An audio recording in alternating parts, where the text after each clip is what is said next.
ሳምሪ እንግዲህ መልስ ሰጥታለች ማለት ነው። እያለቀሰች ስትደበደብ እንደነበር ተናግራለች ማለት ነው። ውድና የተከበራችሁ የቻናሌ ተከታታዮች እንዴት ናችሁ? ደህና ናችሁ ወይ? እኔ ጋር ሰላም ነው፣ እግዚአብሔር ይመስገን። እንግዲህ ሳምሪ ፋኒ እንግዲህ ግጭት ላይ እንዳሉ ሁላችንም የምናውቀው ነገር ነው ማለት ነው።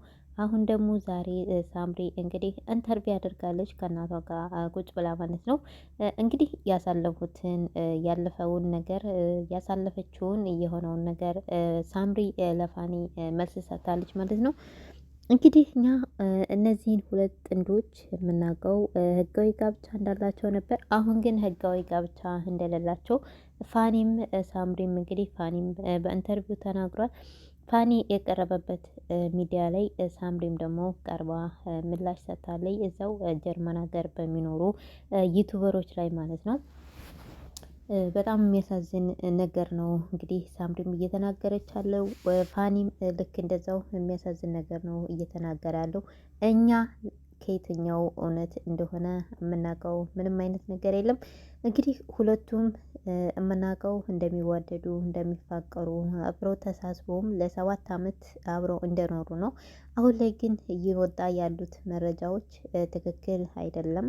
ስናሳያችሁ የነበረው ፍቅር አይደለም፣ ስናሳያችሁ የነበረው ሾ ነው፣ ስናሳያችሁ የነበረው ድራማ ነው እያሉ እየነገሩን ነው። እንግዲህ ይህንን ነው ድርጊት ሳምሪ እየተናገረች ያለችው።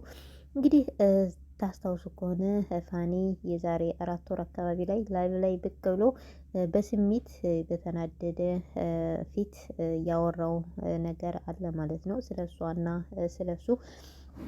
እንግዲህ ያንን ነገር በማንሳት ፋኒ እንደሚደበድባት፣ ፋኒ እንደሚያሰቃያት፣ ፋኒ የገንዘብ ጭቆና እንደሚያደርስባት፣ ቤት ውስጥ እንደፈለገች እንደማትበላ፣ ቤት ውስጥ የምግብም የአልባሳትም የምንም ጭቆና እንደሚደርስባት ነው። እንግዲህ እሷ ሰርታ ገንዘብ እንደምታመጣ፣ ባመጣችው ገንዘብ እሱ እንደሚጨቆናት ነው እየተናገረች ያለችው። እኛ ደግሞ ስናይ የነበረው ልብስ በየጊዜው ስጠልብና ልብስ ጠልባ ደግሞ ይሄ ያምራል፣ ይሄ አያምርም፣ የትኛው ወደዳችሁት እየተባለ በምትገዛቸው አልባሳቶች ቪዲዮ ትሰራልን ነበረ። እና እንግዲህ እኛ የእነሱን ህይወት በስሱ ቢሆን ሶሻል ሚዲያ ላይ እያንዳንዱ ነገር እያጋሩን የመጡ ወጣቶች ናቸው።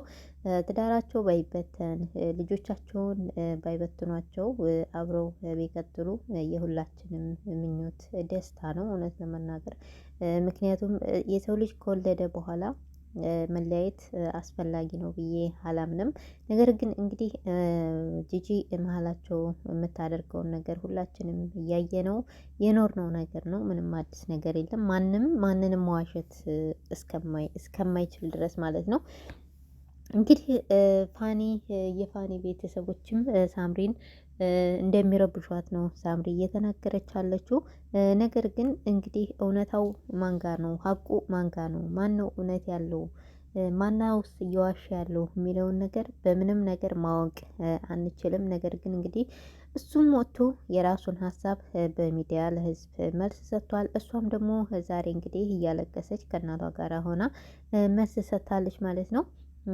እንደ እውነቱ ከሆነ እውነት ሳምሪ እንደምታወራው እውነት ሳምሪ እንደምትለው አይነት በደል ደርሶባት ከሆነ እውነት ለመናገር ያሳዝናል።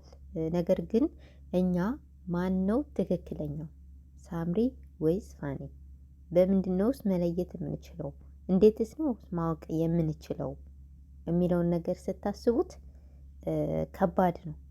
ተረዳችሁኝ? በጣም ከባድ ነው። ምክንያቱም ለምን ካላችሁ እሷ ትናንትናም እናቴ በድላኛለች፣ እናቴ አሰቃይታኛለች፣ እናቴ ብዙ ነገር አድርጋኛለች ብላ እንደዚሁ እያለቀሰች አውርታናለች። ሳምሪ ከዚህ በፊት በእናቷ ጉዳይ ላይ እያለቀሰች ደጋግማ ለእናቷ መልስ በመስጠት እያለቀሰች ቪዲዮ እንደተበደለች እንደበደለቻት እንዳላሳደገቻት እንዲሁም ብዙ ነገር እንዳደረገቻት ከቤት ኢቭን ውጪ ብላ ውጪ ላይፌን ልቅጭበት ውጪ 18 ዓመት ሞልቶሻል ውጪ በቃ የራስሽን ህይወት ጀምሪ ውጪ ቤቴን ልቀቂልኝ እያለች እንደምታስቸግራት ሳምሪ ራሷ በራሷ አፍ ስለ እናቷ ባህሪ ስለ እናቷ ምንነት ተናግራለች ማለት ነው።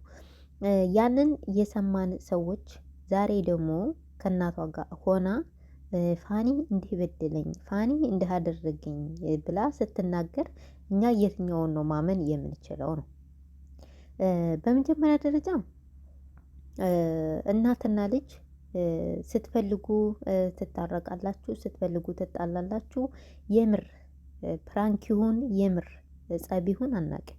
አሁንም ደግሞ በፋኒና በአንቺ መሀል ያለው ነገር የምር የእውነት ጸብ ይሁን የውሸት ጸብ ይሁን ህዝቡ ማወቅ አይችልም፣ አንችልም።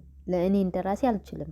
ለምን ካላችሁኝ እናንተ በየጊዜው ተጣላን የምትሉ ሰዎች ናችሁ። በየጊዜው ተጣላን ተለያየን የምትሉ ሰዎች ናችሁ። አይዶን ነው እንግዲህ ምናልባት ህይወት ከብዳችሁም ሊሆን ይችላል፣ ኑሮ ከብዳችሁም ሊሆን ይችላል። ስለዚህ ተለያይታችሁ አንቺን ቤት ተሰጥቶሽ እሱን ቤት ተሰጥቶት ለየብቻችሁ መንግስት በሁለት ፊት እንዲከፍላችሁ ገንዘብ ፈልጋችሁም ሊሆን ስለሚችል አይዶን ነው እናንተ ትክክል የምር ጸብ ተጣልታችሁ ይሁን አይሁን ማወቅ አይቻልም የእናንተ ቤተሰብ።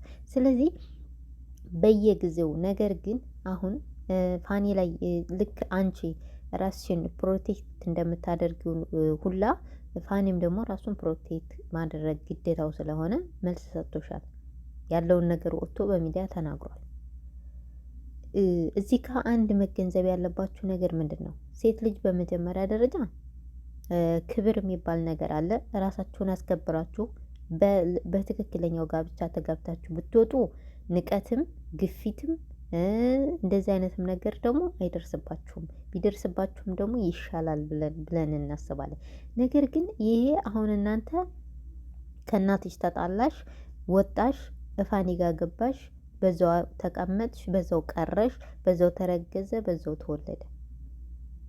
ኢቭን እኮ ቤተሰብ ራሱ ሪስፔክት የሚያደርጋችሁ የወንድ ቤተሰብም ቢሆን ሪስፔክት የሚያደርጋችሁ የሴት ቤተሰብም ቢሆን ሪስፔክት በቃ ቤተሰብ ሪስፔክት ሊያደርጋችሁ የሚችለው እናንተ መጀመሪያ ራሳችሁን ስታከብሩ ነው። በተለይ ሴቶች ራሳችሁን ስታከብሩ ራሳችሁን ስታስከብሩ ነው።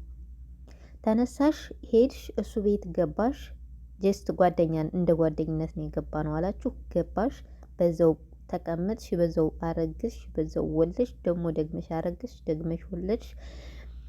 አሁን የፋኒ ቤተሰቦች እንደዚህ ያደርጉኛል፣ ትዳራችን የተበጠበጠው በሱ ቤተሰብ ነው ብለሽ ስትይ ያንቺ እናት በየጊዜው እየወጣች በየጊዜው እንግዲህ የፋኒ ቤተሰቦች ምናልባት በውስጥ ሊሆን ይችላል የሚናገሩሽ። ያንቺ እናት ግን ለህዝብ አስበሽዋል? ለህዝብ ወጥታ ያን ሁላ ስድብ ስትሳደብ ያን ሁላ ነገር ስታደርግ የእሱ ቤተሰቦች እኮ በሚስትህ እናት አሰደብከን ሳይሉት ቀርተው አይደለም። ምናልባት ያንንም በቀል ሊሆን ይችላል አንቺ ላይ የእሱ ቤተሰቦች እውነት የእሱ እህት ጫና አደረገችብኝ ካልሽ ጫና ብታደርግብሽ ራሱ ይገባታል በይነኝ እኔ። ለምን ይህን አልሽ ካላችሁ የአንቺ እናት ምን ያክል ቅርሻቷን ነው እየወጣች በየጊዜው በመልኩ በሰውነቱ እግዚአብሔር በፈጠረው ሰውነት ስታሽሟጥጥበት፣ ስትአዋርደው፣ ስትሰድበው አልፋም ተርፋም እስከ ዘር ማንዘሩ ስትሳደብ እየነበረች ሴት ናት። ገባሽ? እስከ ማንነቱ እስከ መጣበት ማንነት ሳይቀር ስትሰድብ የነበረች እናት ናት። ስለዚህ አሁን ላይ ደግሞ መጥታችሁ ከእናትሽ ጋር ከፋኒ ጋር ሆነሽ እናትሽን ስትሰድቢ፣ እናትሽን ስታዋርጂ፣ እናትሽን እንደዚህና ስትይ ነበር። አሁን ደግሞ ከእናትሽ ጋር ሆነሽ ባልሽን ልክ ያን ነው ከእናትሽ ወጥተሽ ከፋኒ ጋር ስታደርጊው የነበረውን ነገር ፋኒን ቁጭ አድርገሽ አጠገብሽ እንደ እናትሽ ምላሽ ስትሰጪ የነበረውን ነገር አሁን ደግሞ እናትሽን ቁጭ አድርገሽ ለሱ መልስ መስጠት ጀምረሻል። ሳምሪ ተምሬያለሁ፣ አዋቂ ነኝ፣ ምሁር ነኝ፣ እኔ እንደዚህ ነኝ ትያለሽ አይደለ? ያን ከሆንሽ ማድረግ ያለብሽ ነገር ምንድነው? አፍሽን ዘግተሽ ኑሮሽን መቀጠል ነው። ለተለያያችሁም አፍሽን ዘግተሽ ላይፍሽን የራስሽን ላይፍ መቀጠል ነው። ኦኬ ልጆቹን ወስዷል። ኦኬ ወሰደ ልጆቹን አይደለም? ልጆቹን ወስዶ እያሳደገ ነው ያለው። አንቺ ምንሽ ተጎዳ? በቃ ላሽ ብለሽ የራስሽን ህይወት ለምንድን ነው የማትኖሪው? የራስሽን ኑሮ ለምንድን ነው የማትኖሪው? አሁንም ተመልሳችሁ ሶሻል ሚዲያ ላይ አንቺ እናትና አባቶች በፈጠሩት ግጭት እኔ ተጎድቻለሁ፣ እኔ ተሰቃይቻለሁ፣ እኔ ተበድያለሁ፣ እኔ ተገፍቻለሁ ስትይ ነበር።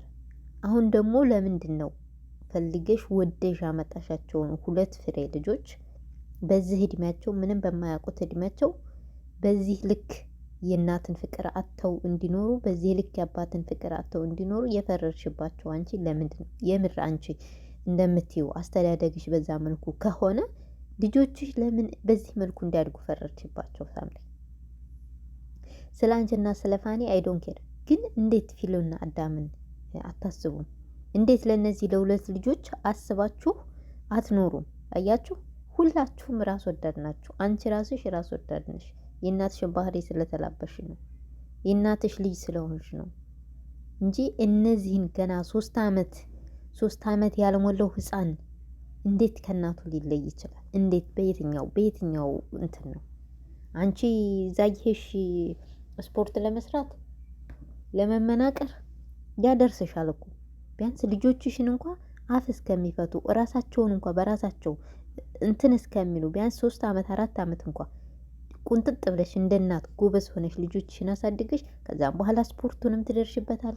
ከዛም በኋላ ካራቴውንም ትደርሽበታል። ከዛም በኋላ የፈለግሽውን ነገር መሆን ትችይ ነበር። አንቺ ግን ምንድን ነው ያደረግሽው? ወሰድሽ፣ እናትሽ ጋር ጣልሽ።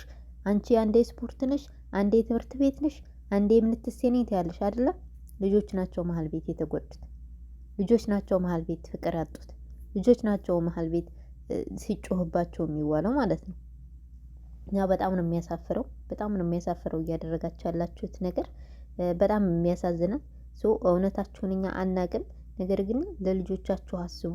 እናንተ እንደተማረ ሰው አስባችሁ ለልጆቻችሁ የምታደርጉት ነገር ምን አይነት ተጽዕኖ ያሳድርባቸዋል ልጆቻችን ላይ የሚለውን ነገር በደንብ ልታስቡበት ይገባል ማለት ነው የምፈልገው።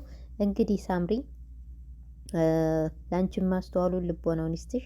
ፋኒም ደግሞ እንግዲህ ጎበዝ ጀግና አባት ሆነህ ልጆችን በስነ ስርዓት እንደምታሳድግ ባለሙሉ ተስፋ ነን። የምንፈልገውም ለልጆቹ ነው እንጂ እናንተ እንደፈለጋችሁ መሆን ትችላላችሁ። የራሳችሁን ላይፍ ከጨረሳችሁ በኋላ እዚህ መታችሁ ምንም በማያውቁ ህጻናቶች ላይ ግን መፈራገጡ አግባብ ነው ብዬ አላስብም ውዶቼ። ለነበረን ቆይታ በጣም እጅግ በጣም አድርጌ አመሰግናለሁ። ስለምትከታተሉ ስለምታበረታቱ፣ ላይክ፣ ሰብስክራይብ፣ ኮመንት ለምታደርጉልኝ አመሰግናለሁ። አሁንም ሀሳብ አስተያየታችሁን ኮመንት ቦክስ አስቀምጡልኝ። ውድና የተከበራችሁ የቻናሌ ተከታታዮች በሌላ ቪዲዮ እስከምንመለስ ድረስ መልካም ጊዜ መልካም ቆይታ ይሁን። ሰላም ለሀገራችን። ባይ ባይ።